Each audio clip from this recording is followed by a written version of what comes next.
Hi, my name's Avery Gibbs, I'm an artist, and today we're going to be making another painting. This painting is going to be part of the same body of work that you've probably seen me working with before, where I follow the story about these humans in this alien world, and I follow them as they learn and grow and sort of find their way within it. If you want to learn more about that, feel free to check out my very first painting video where I explain it a little bit more. So I was thinking for this painting, I'd like to show one of the humans in this story at a point where they just feel completely lost within this world. They're just alone in this vast environment. They don't know where they are. They don't know how to get to where they want to go. Not even sure where they want to go. So I've been picturing a painting with just a singular human figure alone in this vast environment. I want to focus on the feeling of actually not knowing where they are and not knowing where they need to go next. So I've drawn up this rough sketch of the environment that I'm thinking of having this painting take place in. And I wanted it to be an environment that had a lot of large landforms just to make the human figure seem small in comparison. So I kind of took some inspiration from the shape of moose antlers to inform the shape of these landforms.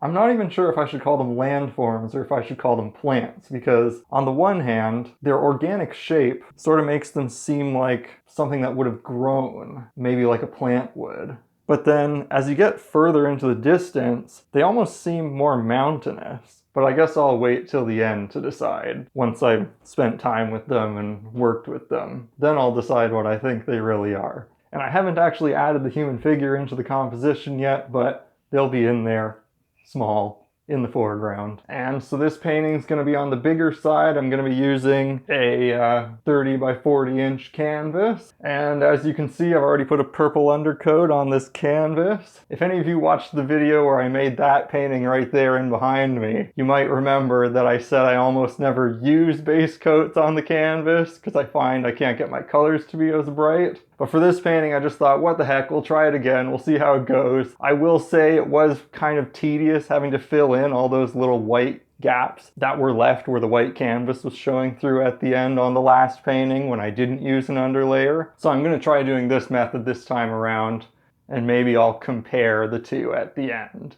And so just like with all the painting videos so far, you're going to get to see it come together from start to finish. I am going to stop in between this time to talk about what I'm seeing and what I'm thinking about how it's going, and we'll go from there. Okay, let's go.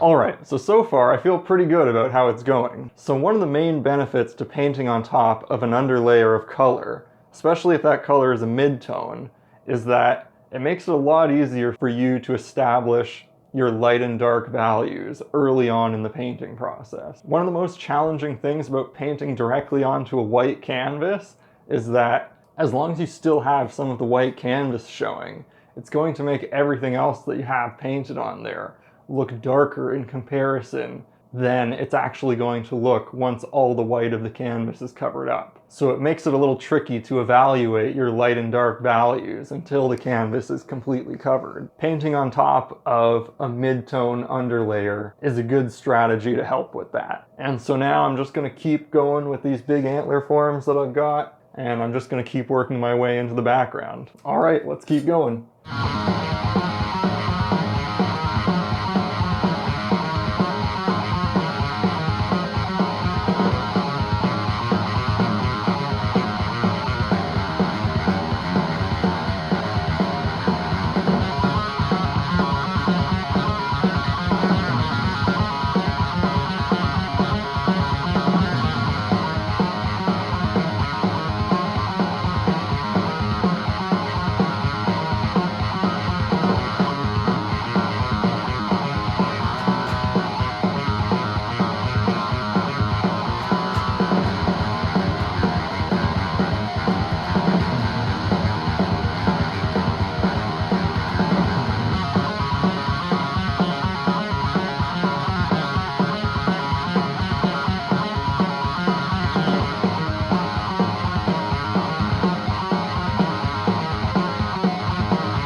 Okay, so we've got a pretty good chunk of the background in there now. It's a little bit confusing to look at right now just because I'm sort of working dark to light as I go into the background, but then you've got the darker underlayer still showing through, and it kind of messes up the consistency of that progression because it makes it look like the sky is going to be dark. But it's not going to be this dark, you'll see when it's finished. So the reason that I've structured the painting this way, and I've sort of arranged the lighting so that it's dark to light as you go into the background, is that I'm looking to achieve sort of an atmospheric effect, or use a technique called atmospheric perspective to create depth. And what this refers to is, it refers to that look that you get when you see things gradually fade as they get farther and farther into the distance. You've probably seen pictures of big open landscapes or large cityscapes from above, where you can see the particles in the atmosphere picking up the light that's shining through it and kind of making things look like they're gradually fading as you look farther into the distance. It's sort of like when things gradually disappear through fog. I mean, that's sort of a type of atmospheric perspective.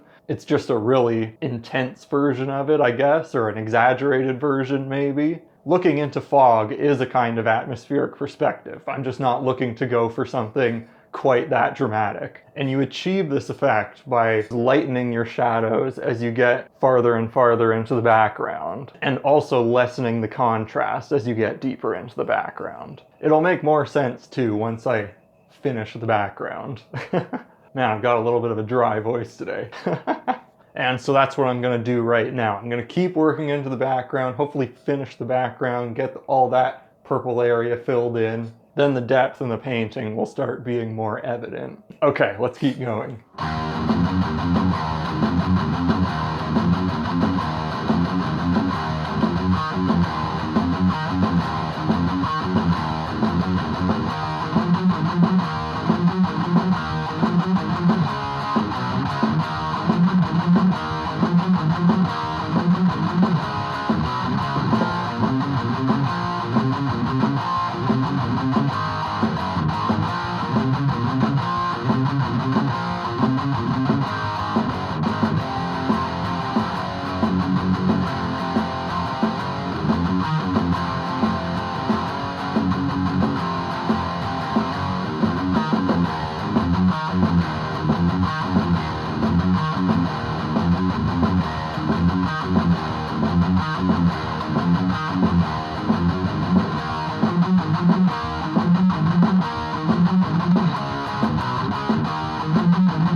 Okay, so we're getting pretty close now. You can really get a sense for what it's going to look like when it's finished. Although with that being said, I do think there's probably still more work left to be done than it seems like there is. I think I'm probably going to go back over some areas just to make the color a little bit more vibrant. I also want to decide how much more detail I want to add to the background, because on the one hand, it looks a little bit unfinished the way that it is right now, especially the parts that are furthest in the distance. But I don't want to give them too much detail so that they still have that look as if they're fading as they get further into the distance. So that'll be something that I'll have to work with and kind of decide as I go. And one part of the picture that I still really have yet to get to as well is the figure. You might have noticed that I've already kind of, I guess, added in a silhouette of the figure just to sort of mark where the figure is going to be and sort of designate the amount of space that it's going to take up so that I could continue painting everything else around it. But of course you can barely see it unless you're looking close up at it. So I still have to add all the detail work onto that figure to make it look like an actual person and make it more noticeable.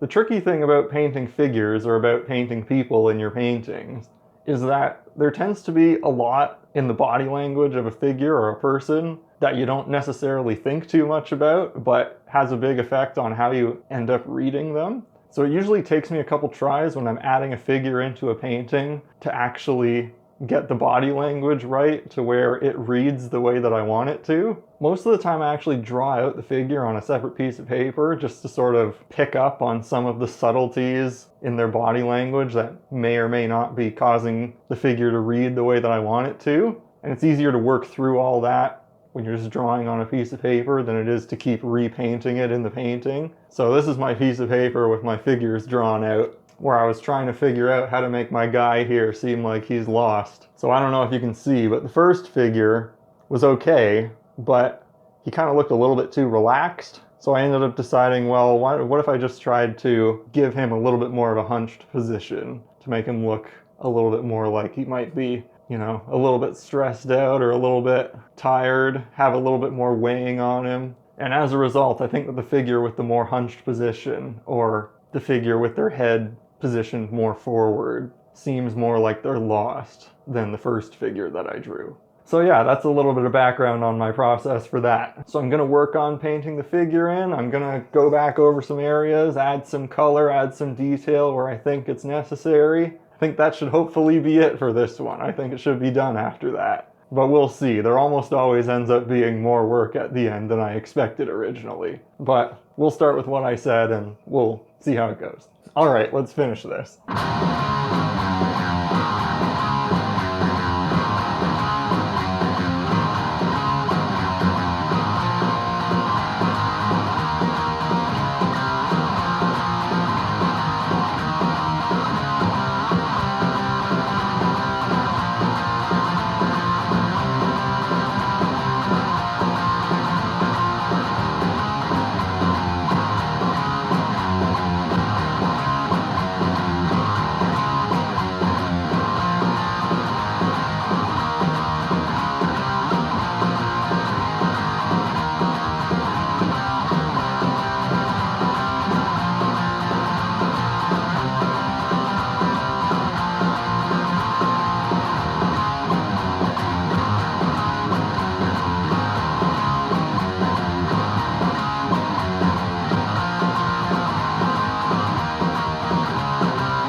Okay, so I was right. There ended up being more work at the end than I thought there was going to be. Early on in the process, I mentioned how one of the main benefits to painting on top of an underlayer of color was that it allowed you to establish your values more easily early on in the painting process. And I still stand by that. I think it made the early part of the painting process easier than it usually is. It was also nice not having to fill in a whole bunch of little gaps where the white canvas was showing through near the end of the painting like I usually have to. On the flip side of that though, I found that I ended up having to go back over a whole bunch of areas that I'd already painted because the initial layer of color that I'd painted on top of the underlayer seemed to lose a pretty notable amount of its vibrance once it dried, which isn't usually something that happens when I just paint directly onto the white canvas. I think the underlayer of color kind of absorbed the first layer of paint that I put on top of it in a way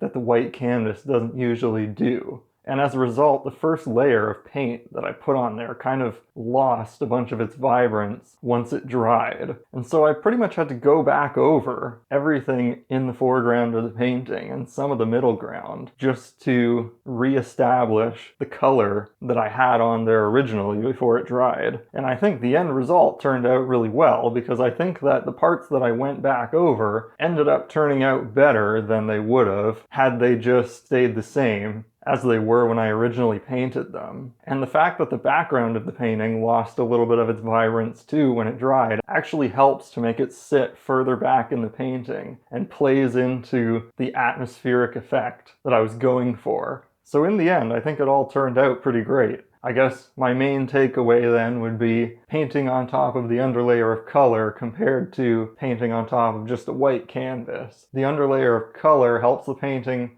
come together a lot quicker in the beginning, but then it also makes the end of the process take longer. And so now if I had to answer the question that I kind of posed to myself at the beginning of whether or not I think all these forms that make up the environment are plants or if they're landforms, I guess if I had to pick one, I would say that they're plants, just because of the organic nature of their shape. They look like something that would have grown, like a plant would, especially with the textures that they have. But that's kind of what I like about this environment, is that there's some ambiguity as to what all the forms in it actually are. I also like the way there's a strong diagonal movement upwards from right to left. And I'm also happy with how the composition and the use of atmospheric perspective plays into the feeling of being lost. Because there isn't really an obvious right direction for this human in the picture to take. And it's difficult to see very far beyond the point where this person is standing because of the way that everything fades into the background.